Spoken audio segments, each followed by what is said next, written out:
안녕하십니까. 부부 펀 더하기 이병준입니다. 이제 결혼 20년 차 넘기게 되니까요. 뭐 친인척들, 이제 결혼식들, 또 지인들의 결혼식을 많이 가게 되지요. 자, 결혼식장에 가보면 신랑 신부가 그저 예뻐 보이는 그것은 아마 적당한 나이가 들었기 때문일 겁니다.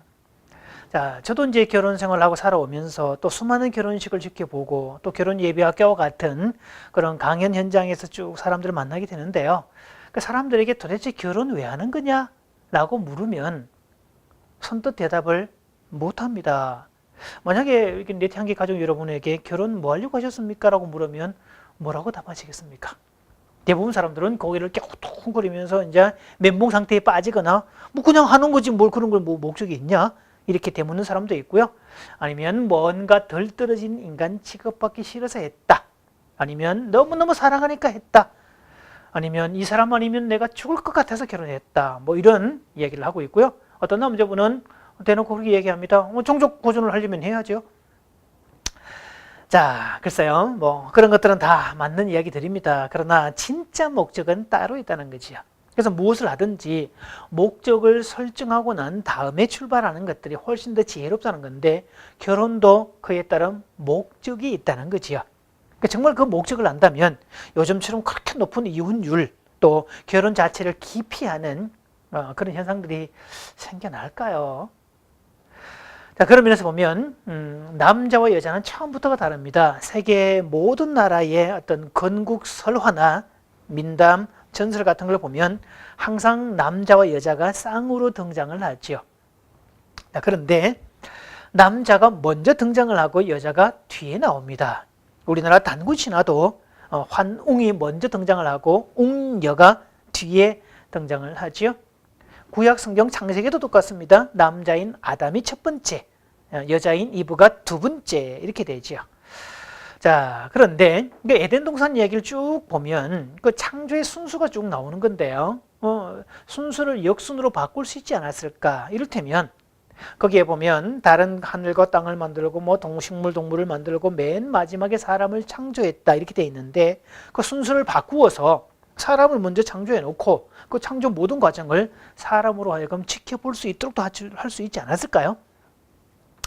또 정말 다른 모든 것들을 완료하고 난 다음에 마지막에 사람을 두었다면 그리고 또 처음부터 남자와 여자를 완전한 성인으로 만들었고 그렇게 합법적인 부부로 만들었다면 진짜 결혼에 대한 의도는 따로 있지 않을까라는 생각을 해보게 됩니다. 현실 치료를 만들었던 그 심리학자 윌리엄 글라스는 사람은 5가지 욕구가 있다고 합니다. 물론 이 사람은 그 5가지 욕구가 딱 정해진 것처럼 순수를 밟아가는 건 아니다라고 했지만 사실 그 5가지 욕구를 보면 어느 정도는 순수가 정해지는 걸 보게 됩니다. 가장 첫 번째가 생존의 욕구, 그 다음에 사랑과 소속의 욕구, 그 다음 힘의 욕구, 자유의 욕구, 그리고 마지막 즐거움의 욕구입니다.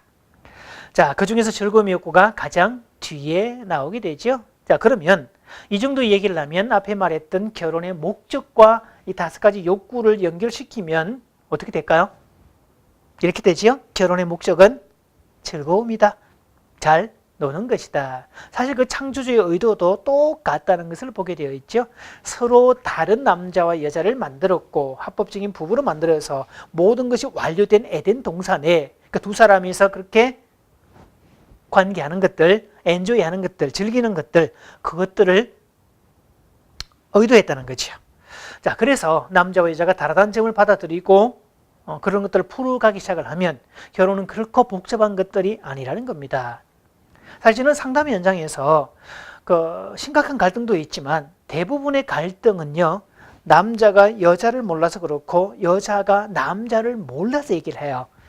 우리나라 상담 어떤 분위기를 봤을 때 아무래도 여성들이 상담을 요청하는 비율이 월등히 높으니까 저는 그렇게 얘기를 합니다. 남편이란 존재를 남자로 봐야 되고 좀 더 생물학적으로 볼 때 수컷으로 봐야 된다라고까지 얘기를 하죠. 근데 그 말에 수컷이란 말에 이제 깨서 정말 어떤 통찰력을 얻는 분들도 들어 있습니다. 정말 그것은 뭐 변할 수가 없는 그런 것들이지요. 자, 그래서 원초적인 데까지 이룰 수 있다는 거. 수컷 개념은 암컷이 개념이고 남자의 개념, 상대 개념은 여자가 되는 거고 이렇게 서로 상대가 되고 대조가 되는 것들이지만 둘의 관계가 즐기는 관계에 있다는 사실을 받아들이는 게 필요하지요. 자, 조금 전에 어떤 결혼이 즐기는 거다, 엔조이하는 거다라고 얘기를 하면 글쎄요, 아마 가장 많이 경계하는 쪽은 종교 쪽이 아닐까 싶습니다. 왜냐하면 이 경건과 쾌락, 즐거움은 썩 그렇게 매칭이 되지 않는 요소이기 때문이죠. 자, 그런데요, 우리 결혼 생활에 의무만 있고 쾌락이 없다면 무슨 재미를 살까요? 그래서 이 땅에 수많은 여인들이 죽어서 여자가 귀신이 되었다는 그 말들은 시집을 가고 난 다음에 그렇게 쏟아지는 의무만 있었고 둘 사이에 즐거움이 없었다는 뜻이 아닐까요? 자, 따지고 봤을 때 오히려 종교는 진짜 결혼의 목적이 쾌락에 있다고 힘주어 말하고 있습니다. 자, 반지의 제왕을 쓴 그 톨킨이라는 사람과 절친이었던 우리한테는 나니의 연대기로 잘 알려진 C.S. 루이스는 이렇게 이야기를 하고 있죠. 쾌락은 하나님의 발명품이지 악마의 발명품이 아니다. 즐거움이 우리의 감정을 자극할 때 영광의 한 줄기 광선이 된다. 그래서 그것을 경배의 통로로 만들어라. 부부의 즐거움을 거룩한 경배의 통로로 만들어라 라고 강조하고 있습니다. 자, 요즘은 이제 나이가 많이 들어서 오시는 분들, 뭐 60, 70 이상 되신 분들도 상담 현장에서 들어 뵙게 되는데요.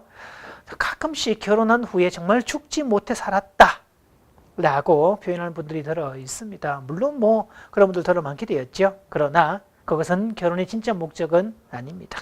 진짜 목적은 즐거움이고 재밌게 사는 것이고 고난의 바다와 같은 그런 것들도 아닙니다. 그래서 즐겁고 재밌게 사는 일이라면, 그래서 진짜 목적을 알고 그 방식을 알 수 있다면 얼마나 신나겠습니까? 물론 그 방법에 대해서는 제가 이후에 차원에 따른 행복과 그리고 결혼을 위해서 행복을 위해서 그에 따른 수고가 있다는 사실을 말씀드리겠지만, 자, 오늘은 결혼의 목적 자체가 즐거움을 창조하기 위한 것이라는 이 한 가지 사실만 기억하셔도 좋을 것 같습니다. 감사합니다.